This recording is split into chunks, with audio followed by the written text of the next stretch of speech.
কৈলাসহরের ঊনকোটি জেলা হাসপাতালের কোয়ার্টার কমপ্লেক্সের পেছনে রয়েছে বিটুমিনাস প্লান্ট। আর প্লান্টের বিষাক্ত ধোঁয়ায় আবাসিকরা আশঙ্কিত। অনতি বিলম্বে এবার ব্যবস্থা গ্রহণ করার দাবি উঠছে।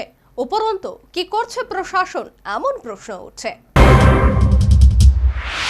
ঊনকোটি জেলা হাসপাতাল গোটা জেলাবাসীর চিকিৎসা পরিষেবার বিশেষ ভরসার স্থল। কিন্তু এই হাসপাতালে কর্মরত চিকিৎসক এবং অন্যান্য স্বাস্থ্যকর্মীরা বর্তমানে গভীর সমস্যায় সম্মুখীন। সমস্যাটা দীর্ঘদিনের হলেও ইদানিং তা অধিক বৃদ্ধি। কার্যত ঊনকোটি জেলা হাসপাতালের কোয়ার্টার কমপ্লেক্সের পেছনেই রয়েছে এতে বেসরকারি বিটুমিনাস প্ল্যান্ট। এই প্ল্যান্টের বিষাক্ত কালো ধোঁয়ায় ছড়াচ্ছে দূষণ। শুধু তাই নয়, ধোঁয়ায় সংশ্লিষ্ট কোয়ার্টারের আবাসিকরা বর্তমানে অস্বস্তিকর পরিস্থিতির সম্মুখীন। এ ব্যাপারে উপযুক্ত ব্যবস্থা গ্রহণ করার দাবিতে প্রশাসনিক কর্তাদের জানিয়েও আজ পর্যন্ত কোনো কাজ হয়নি বলে আহত সাংবাদিক সম্মেলনে জানালেন ঊনকোটি জেলা হাসপাতালের MS doctor Rohan Pal. But কোনোদিনই কোনো অ্যাকশন নেওয়া হয়েছে না। এটা একজন নামক আব্দুল মান্নান নামক একজন এখানে ব্যবসায়ী আছে, তাইনার আছে। এখন তাইনের এগেনস্টে আমরা আগেও অনেকবার ডিএম স্যারের কাছে গেছি, কিন্তু আগের যে ডিএম স্যার আসতো তাইনের কাছ থেকে গেছিলাম, তো তখনও কোনো অ্যাকশন এটার বিরুদ্ধে সেরকম হয়েছে না। আমি চার্জ পাওয়ার পরে কয়েকদিন আগে যখন এটা আবার নাড়াচাড়া দিয়া হয়েছে, তখন আমি মেম্বার সেক্রেটারি পলিউশন কন্ট্রোল বোর্ডে 23 জুন একটা লেটার লিখি, এবং ডিএম স্যারও এই লেটারটা লিখি আমি এটার সময়।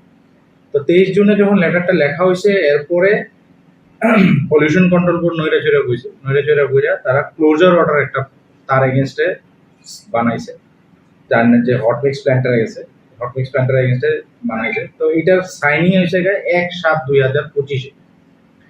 এখন 1/7/2025 থেকে আজকে বিগত 11 দিন সে সেই অর্ডারে বুড়া আঙ্গুল দেখায়া এখন পর্যন্ত সেটা। এই অস্বাস্থ্যকর বিটুমিনাস প্ল্যান্টের বিষাক্ত ধোঁয়ায় আবাসিকদের গুরুতর রোগে আক্রান্ত হওয়ার ব্যাপারে সংশ্লিষ্টরা আশঙ্কা প্রকাশ করলেন। একটা প্ল্যান্ট এখানে কাজ করছে, সকালে ঘুম থেকে উঠেই প্রচন্ড পরিমাণ বিষাক্ত টক্সিক গ্যাস, যেগুলোর মধ্যে হাইলি কার্সিনোজেন্স যেগুলোর মধ্যে আছে, যেগুলো থেকে বাচ্চাদের এবং বড়দের শ্বাসকষ্ট বা এটাকে নিউমোকনিওসিস বলা হয়, এই ধরনের লাং ডিসঅর্ডার গুলো হতে পারে। তো সেই জন্য আমরা আগ্রহ করেছি, আমাদের মেসেজ হয়েছে যে অতি সত্বর কিছু একটা যেন পরে এটাকে বন্ধ করা হয়। তো তারপর এমএস লেভেল থেকে সব ধরনের পদক্ষেপ নেওয়া হয়েছে। গত 1 জুলাই 2025-এ ত্রিপুরা পলিউশন কন্ট্রোল বোর্ড থেকে একটা চিঠি ইস্যু হয়েছে, যেটাতে স্ট্রিক্টলি বলা হয়েছে যে দিস প্ল্যান্ট ইজ ইলিগাল, এটার পারমিশন নেই এবং এটা যেন ইমিডিয়েটলি স্টপ করা হয়। তারপর থেকে সিরিজ অফ সেটা হিসাবে আমাদের এমএস কোনো ধরনের কিছু অ্যাকশন না হয়, হসপিটালের এমএস এসডিএম ডিএম এডিএম কথা বলছেন, ইভেন কি লোকাল যে প্রধান ওনার সাথে কথা বলছেন।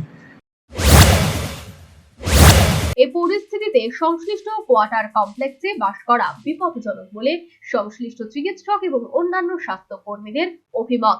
তবে এমন অভিমত কিন্তু মোটেও অমূলক নয়। জনবসতি এলাকায়, বিশেষ করে হাসপাতালের কোয়ার্টার কমপ্লেক্সের পাশে কি করে এ ধরনের বিটুমিনাস প্ল্যান্ট স্থাপন করা হয়? যেহেতু দূষণ নিয়ন্ত্রণ পর্ষদ এই বিটুমিনাস প্ল্যান্ট বেআইনি বলে আগেই ঘোষণা দিয়েছে, তবে কি করে এখনো এই প্ল্যান্টটি এক্ষেত্রে মজুত রয়েছে তা নিয়ে কিন্তু জনমনে একটা প্রশ্ন উঠছে। কি করছে প্রশাসন? Bureau report, news vanguard.